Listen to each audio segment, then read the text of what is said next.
नमस्कार मित्रांनो, आजचा परत एकदा तुमच्या ब्लॉगमध्ये स्वागत आहे. आपल्या आज परत गौरीला इकडे बांधलेलं आहे, तळ्या साईडला जिडून पळाले तिडून बांधली आहे. आणि आज परत एकदा आपल्याला हळद लावायची. प्रॉपर आज काम करून घ्यायचं आहे हळदीचं. आणि मी इकडं हा वहाळ आहे, बघू शकता. हा पेरूचा हा रेड डायमंड आहे, बघू शकता तुम्ही इकडं. आणि आज आपल्याला भरपूर कामं करून घ्यायची. आज बेड करायचं आपल्याला याच्यासाठी हळदीसाठी. आणि त्याच्यावर आपल्याला हार लावायचे, ड्रिप करायला लागेल, पाईपाला होल पाडायला लागेल. पाईपाला फादर म्हणत्या पाईपाला होल पाडू नको, डायरेक्ट तुला नळीच्या नळी काय करायचं कर. आता नळीशिवाय आपल्याला पर्याय नाही, डायरेक्ट नळी टू नळी जोडायला लागेल. पण प्रेशर एवढंच का कमी येणार आहे. आणि आता आपल्याला हे गौरी लीड बांधले. आता 12 वाजता तिला परत घेऊन जायचं आहे, कारण की उन्हाचं टेम्परेचर जास्त आहे ना, त्याच्यामुळे आपल्याला पण काय करता येत नाही. ती पण लक्ष्मीचे, आपण माणूस आहे, आपल्याला एवढं ऊन लागत तर तिला किती लागत असेल. म्हणून आता आपण आहे ना तिला थोडं घरी घेऊन जाऊ. जिडे ना नागनाथाचं मंदिर आहे, ओके, नागनाथ मंदिर शेवंतीमध्ये. आमच्या बाबाने इकडं ग्रामोजन मारून राहिले. खाली ना काँग्रेस आणि हारळी जास्त आहे. शेवंतीचा प्लॉट आहे हा, बघू शकता तुम्ही वरतीला. ते आमचे एकटेच बाबा होतं. बघा काम चालू. काय म्हणते आमच्या इकडे ना आता जाणर गावातून प्लेस माणसं आले. ते पप्पांना निरोप द्यायला का आपल्या जाणर गावामध्ये बोर्ड आहे ना, त्यासाठी वर्गणी गोळा करण्यासाठी. आता बघा ते माणसं तिथं अजून पण ते बसलेले आहे. ते आमच्या जाणर गावाचे सरपंच, ते नानाश्री आमचे सगळे, हे सगळ्यांना ओळखतो मी. आणि आपल्याला बोर्डामध्ये जायचं आहे तोपर्यंत, म्हणजे आता त्या गावामधले माणसं आहेत का वर गोळा करायला आलं. ते मग तुम्हाला म्हटलो दाखवा, असं माझी इच्छा होती, दाखवून दिलं तुम्हाला. म्हणजे 6 जण असायचे आम्ही. आमचे जेवढे हे राहते ना काठी परिवारमध्ये, ते वायकर जर असतं ना त्यांच्या ह्याच्यामध्ये ना पूर्ण शारजा येते. 6 जण असायची. म्हणजे ती लक्ष्मीची देवीचं रूप येतं. ती पूर्ण ना आता माझा मोठा आहे ना भाऊ आहे, तो घेणार आहे ती शारजा. त्याच्यामुळे मग आम्ही पण मस्त आहे की मस्त नाईट एन्जॉय करू. आणि दादा पण एन्जॉय करणार आहे, दादासोबत मी पण राहील. आणि हे काका ते पण राहणार आहे. आणि आमच्या जाणगावचे सरपंच पण राहणार आहे. आत्ता चालू आहे. आता वाजले 3. बाबा आणि मी चाललो आहे आता पावडं घेऊन. हे बघा पावडं. आणि आज हळदीचं फायनल करून टाकायचं आहे. शेवंती खोडायची बाया तिकडं आता पेरू खोड राहिल्या.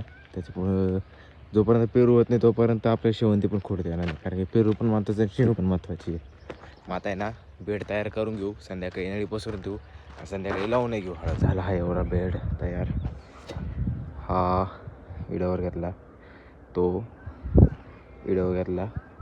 आणि परत हे आडवं करायचं आहे, म्हणजे आडवं झालेलं आहे. त्याच्यावर आता ड्रिप तिडून टी टाकावं लागेल, आणि तिडं आणायला लागेल. आणि इडून परत त्याला टी टाकायला लागेल, आणि इकडं आणायला लागेल. परत ते टी टाकायला लागेल, इकडं आणायला लागेल. कारण की इकडे टीच बसणार आहे, आणि इकडे काय टी बसणार नाही. एल्बो बसला तर, कारण की हीच नळी त्या बेडवरून येते. ही नळी ती त्या तिडून अशी तिला जॉईंट होऊन इकडे येईल अशी. मग आता ही याला जोडायला लागणार आहे.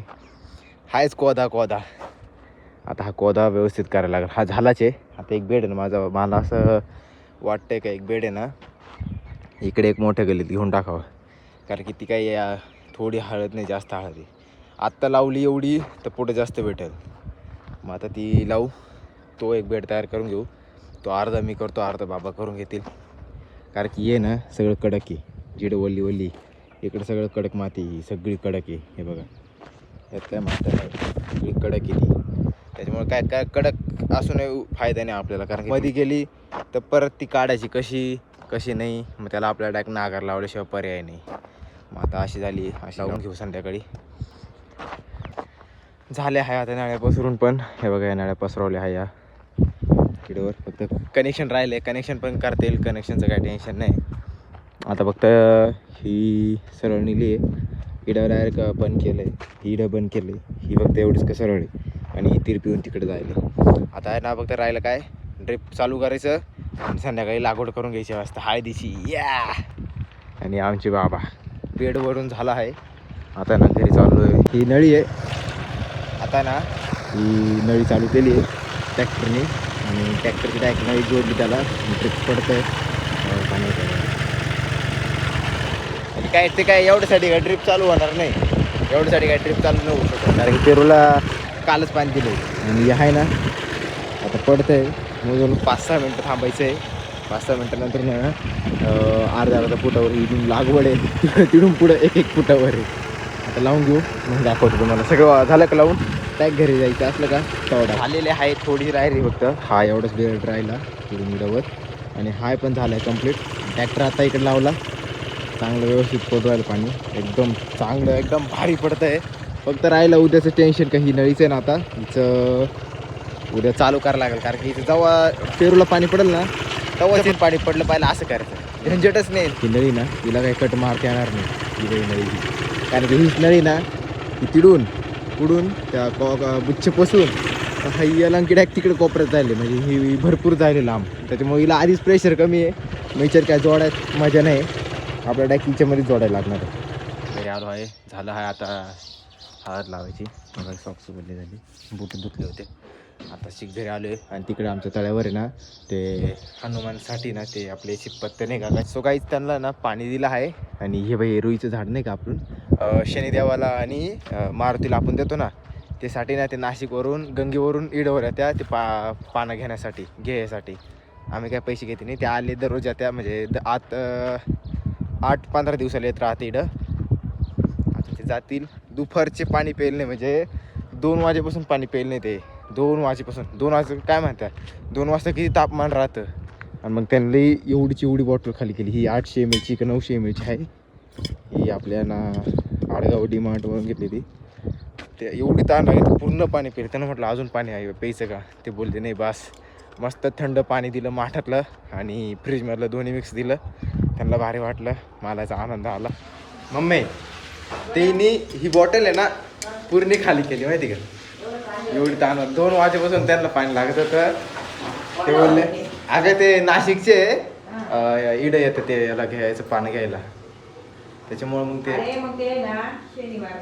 शनिवार आणि याच्यासाठी आपलं काय म्हणते त्याला शनिदेव नाही का शनी आणि हा मारुतीसाठी घेते ते. लय ताण लागत बिचारायला. पूर्ण पाण्याची बाटली खाली गेली माहिती का. टाकी भरायची आता आपल्या घराची सोलरची आणि पाण्याची टाकी ना संपली. आणि आपल्याला ब्लोअर भरतो ना ती पण टाकी संपली. आणि आता विहिरी आलो आहे पण लाईट आहे ना 5 वाजता निघून जाते म्हणजे 9 ते 5 लाईट राहते. आता आहे ना किती वाजले आणि आता नेमके 7 वाजले. हे बघा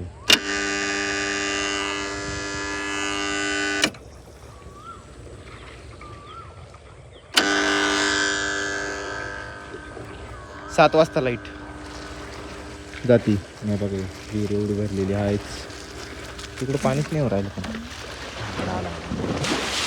त्यात पूर्ण बनवतो ना ती पूर्ण विहीर चालू आहे. आणि आपण ते कालच्या परवाच्या ब्लॉगमध्ये बघितलं ना हा बाहेर पाणी ना त्या आपण ते डाळिंबाचा कॉक बंद केला होता रात्री आणि इकडे ना पाणी येतं.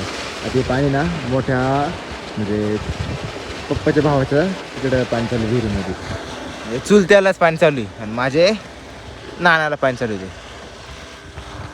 कॉक बंद केला आहे. पता का आपल्या घरच्या टाकी जाईल तिकडे भरपूर वाजते म्हणजे कशी वाजते. त्या विहिरीतलं पाणी ना आपल्या त्या दुसऱ्या माळ्यातलं ते बघा या विहिरीमध्ये चाललेलं आहे.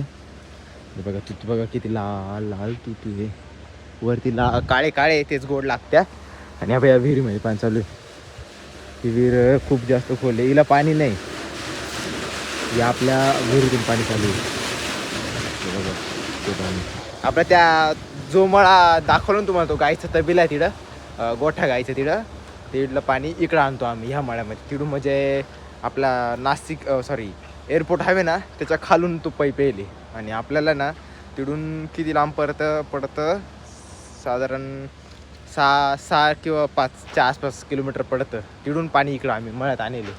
ही बघा मंचिंग पेपरची कंपनी बघा. आणि मध्ये माणसं आहे. आता चाललो आहे परत तिकडंच करके बाई घराची टाकी भरायची. अजून एक वाढवा झाला. मोटर चालू केली. टाकी अर्धीच राहिली ती भरायची. पण मग गडबड अशी झाली ती कॉईल असते ना तिथली डायरेक्ट वायर आहे ना ती निघून आली. आता त्यासाठी परत घरी गेलो स्क्रूड्रायव्हर आणायला. तिकडे जाऊन तुम्हाला दाखवतो कोणची वायर निघालेली. ही बघा ही वायर निघालेली आहे. ही बाई ही निघाली. आता पहिले सगळे फीज काढायला लागतील. हा एक फीज हे पूर्ण खोलायला लागलं. पहिले खोलतो. फायनली जोडून झालेलं आहे. हे बघा जोडलं आहे ते. आणि हे काढून मग हे काढायचं नव्हतं, मग डायरेक्ट हे जोडलं. कारण याला ना ह्या गट्ट्याचं ना सप्लाय चालू राहतो याला. मग आहे ना आता काय झालं, जोडले ते झालं, जोडून टाकलं आणि ते आता टाकी भरली का निघू घरी. आता 7:15 झाले तरी अजून अंधार नाही, तरी उजेडच आहे अजून. आणि टाकीमध्ये पाणी पडतच आहे. स्टार्ट सगळे चालू आहे. कारण की आपली जी ब्लोअरची टाकी ना, आपण उद्या नेमका स्प्रे असेल बहुतेक काय सांगता येणार नाही. पण ना आपला सेफ्टी पहिले टाकी भरून घेऊ. काय लाईटची काय खरं नाही राहत, काय लाईट राहते कधी नाही राहत. आता ना घरी जातो आणि टाकीचा कॉक चालू करतो खाल्ल्या, पण पहिले वरली भरून घेऊ, मग खाली भरू, मग 2 मिनिट शेवंती पाणी लावू, मग खाली येऊ. नाही तर मग काय तिथं बंद केलं म्हणजे झालं, पाईपलाईन उकडूनच टाकली. आता इथली घराची पण टाकी भरली आहे. ही टाकी भरती तोपर्यंत आपण तिकडं पोचू आणि बंद करून टाकू आणि येऊ घरी निघून. आता काय 7:30 झाले, अंधार पण पडत चालले. ते पण खाली जायचं एवढ्या, एक तर बिबट्याची भीती वाटते या पेरूमध्ये पण, आणि सापाची भीती वाटते. आता मी तर मंगा खाली गेलो आणि परत वरती आलो इस्कूरच्या घ्यायला. आणि ती आपली पिस्टनची नळी नाही का, आपण फुटबॉलची नळी ट्रॅक्टरची, ती ना खाली दिसली आणि काळी होती ती. मला वाटतं तो सापावच पाय दिला का, मी एवढं घाबरलो, परत मागं आलो. आता चाललो आहे मोटर बंद करायला परत, तोपर्यंत तिथं जास्त टाकी भरून नाही जाईल. गाईस, तुम्हाला आजचा ब्लॉग आवडला असेल तर लाईक करा, शेअर करा आणि कमेंट करा आणि सबस्क्राईब करायला विसरू नका. भेटूया उद्याच्या ब्लॉगमध्ये. तोपर्यंत बाय बाय. थांबा, मोटर बंद करायची अजून. पोचलो आहे बघा, स्टार्टर केली मोटर बंद.